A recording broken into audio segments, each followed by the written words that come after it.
ಕಿಡಿಗೇಡಿಗಳಿಂದ ವನ್ಯಧಾಮಕ್ಕೆ ಬೆಂಕಿ, ಸುಟ್ಟು ಕರಕಲಾದ ಮೇವು.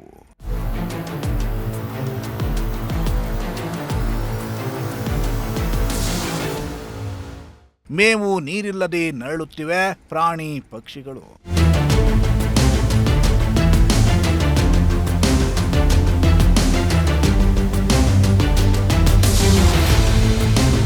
ಮೂಕ ಪ್ರಾಣಿಗಳ ರೋದನೆಯನ್ನ ಕೇಳೋರ್ಯಾರು?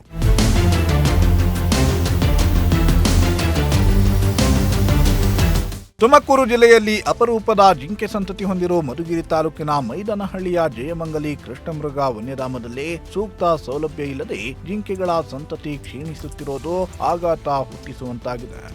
ಇದೇ ಸ್ಥಿತಿ ಮುಂದುವರೆದರೆ ಕೃಷ್ಣಮೃಗಗಳ ಸಂತಾನ ಕಣ್ಮರೆಯಾಗಬಹುದೇನೋ ಎಂಬ ಆತಂಕ ವ್ಯಕ್ತವಾಗ್ತಿದೆ.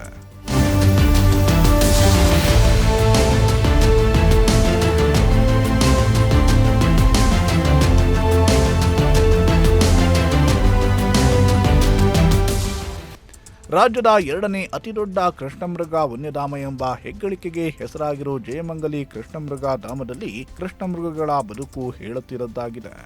ಇಲ್ಲಿನ ಜಿಂಕೆಗಳನ್ನ ಕಣ್ತುಂಬಿಕೊಳ್ಳಲು ರಾಜ್ಯ ಸೇರಿದಂತೆ ಹೊರ ರಾಜ್ಯಗಳಿಂದ ಪ್ರವಾಸಿಗರು ಬಂದು ಗುಂಪು ಗುಂಪಾಗಿ ಕಾಣೋ ಜಿಂಕೆಗಳನ್ನ ಕಂಡು ಸಂಭ್ರಮಿಸ್ತಾ ಇದ್ರು. ಆದ್ರೆ ಇತ್ತೀಚೆಗೆ ಸರಿಯಾದ ನಿರ್ವಹಣೆ ಇಲ್ಲದೆ ಹಾಗೂ ಮೇವಿನ ಕೊರತೆಯಿಂದ ವನ್ಯಧಾಮ ಕಳೆಗುಂದಿದೆ. ಅರಣ್ಯ ಇಲಾಖೆಯಿಂದ ಕೃಷ್ಣಮೃಗಗಳಿಗಾಗಿ ನೀರಿನ ತೊಟ್ಟಿಗಳನ್ನೇನು ನಿರ್ಮಿಸಿದ್ದಾರೆ, ಆದರೆ ಅವುಗಳಿಗೆ ಬೇಕಾದ ಮೇವು ಮಾತ್ರ ಸಿಗ್ತಾ ಇಲ್ಲ.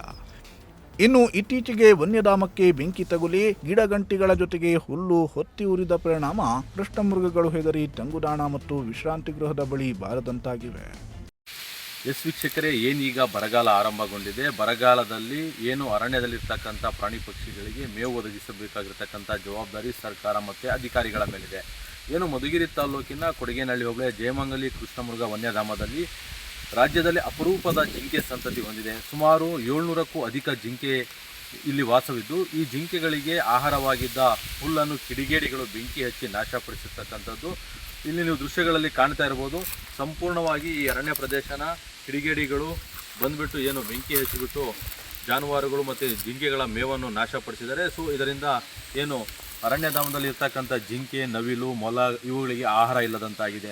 ಇನ್ನು ಈ ಬಗ್ಗೆ ಅರಣ್ಯ ಇಲಾಖೆ ಅಧಿಕಾರಿಗಳು ಎಚ್ಚೆತ್ತುಕೊಳ್ಬೇಕಿದ್ದು, ಈ ಏನು ರಾಜ್ಯದಲ್ಲಿ ಅಪರೂಪದ ಸಂತತಿ ಏನು ಕೃಷ್ಣಮೃಗ ಇದೆ, ಇವುಗಳಿಗೆ ರಕ್ಷಣೆ ಮಾಡತಕ್ಕಂತಹ ಜವಾಬ್ದಾರಿ ಏನು ಅರಣ್ಯ ಇಲಾಖೆ ಮೇಲಿದೆ. ಇನ್ನಾದರೂ ಸಂಬಂಧಪಟ್ಟ ಅರಣ್ಯ ಇಲಾಖೆ ಅಧಿಕಾರಿಗಳು ತುರ್ತಾಗಿ ಈ ಬೇಸಿಗೆಯಲ್ಲಿ ಜಿಂಕೆಗಳಿಗೆ ಆಹಾರ ಹಾಗೂ ನೀರಿನ ಕೊರತೆ ಎದುರಾಗದಂತೆ ಕ್ರಮ ಕೈಗೊಳ್ಳಬೇಕಾದ ಅನಿವಾರ್ಯತೆ ಇದೆ. ಬನ್ನಿ, ನೀವು ನೋಡ್ತಾ ಇರ್ಬೋದು ದೃಶ್ಯಗಳಲ್ಲಿ ಏನು ಇಲ್ಲಿ ಸುಮಾರು ಎಕರೆ ವ್ಯಾಪ್ತಿಯಲ್ಲಿ ಬೆಂಕಿಗೆ ಇಲ್ಲಿನ ಮೇವು ಆಹುತಿಯಾಗಿರ್ತಕ್ಕಂಥ ದೃಶ್ಯಗಳು ನೀವು ಕಾಣ್ತಾ ಇರ್ಬೋದು. ಇನ್ನು ಅರಣ್ಯ ಸಂರಕ್ಷಣಾ ಕಾಯ್ದೆಯನ್ನ ಗಾಳಿಗೆ ತೂರಿ ಈ ವನ್ಯಧಾಮದ ಸುತ್ತ ಪೌಲ್ಟ್ರಿಗಳ ನಿರ್ಮಾಣಕ್ಕೆ ಅನುಮತಿಯನ್ನ ನೀಡಲಾಗಿದೆ.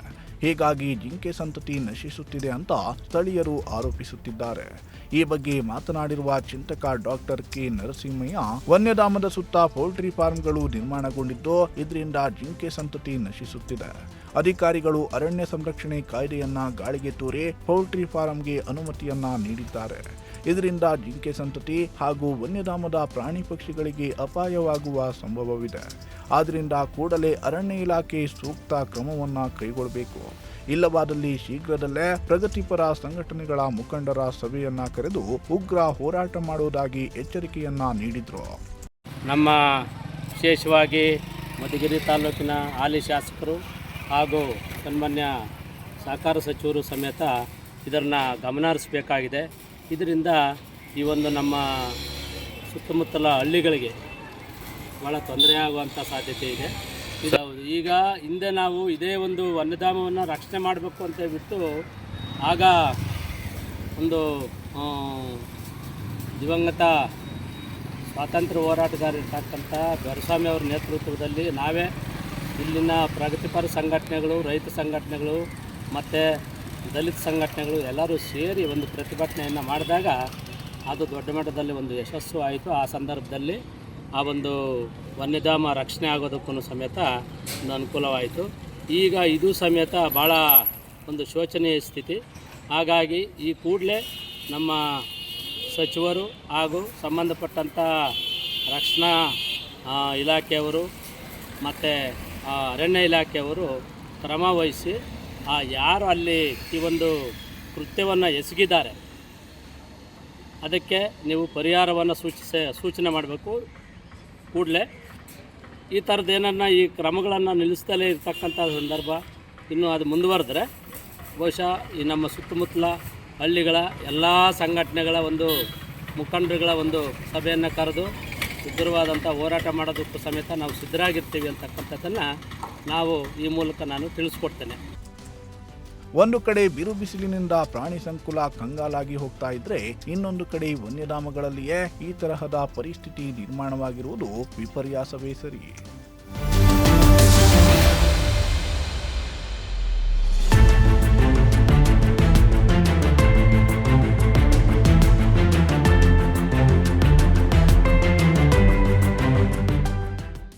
ಸಿರಾಜ್ ಅಹಮದ್, ಪ್ರಜಾಶಕ್ತಿ ಟಿವಿ, ಮಧುಗಿರಿ.